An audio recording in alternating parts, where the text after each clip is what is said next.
Hello সবাই, তো চলো তোমাদের সাথে আজকে দুপুরের মেনুটা শেয়ার করা যাক। তো এখানে প্রথমেই আছে ভাত, তারপর স্যালাডে আছে শসা, নিরামিষ তরকারি, ডাল, এঁচড়ের তরকারি, আর এখানে আছে মাছ চচ্চড়ি।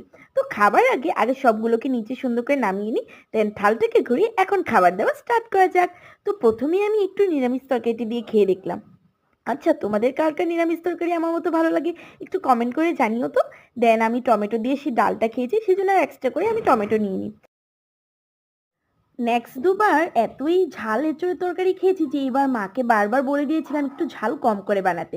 তাই একটু ঝাল কম করিয়ে এঁচোড়ের তরকারিটা বানানো হয়েছিল, ঠিকঠাক লেগেছে আমার। তারপর আমি এই ট্যাংরা মাছের চচ্চড়িটা দিয়ে খেলাম। আচ্ছা, তোমাদের কার কার ট্যাংরা মাছ খেতে ভালো লাগে একটু জানিও তো। আর এই চচ্চড়িটা ঝাল ঝাল এতটাই টেস্ট হয়েছিল, উফ যে কি বলবো। আর অ্যাকচুয়ালি আমার ছোট মাছগুলো অতটা খেতে ভালো লাগে না, তাই এখানে আমি শুধু 2 পিসই নিয়েছি, আর এখানে দেখছি যে ডিম আছে কিনা। তো যাই হোক, এটাই ছিল আমার আজকের লাঞ্চ।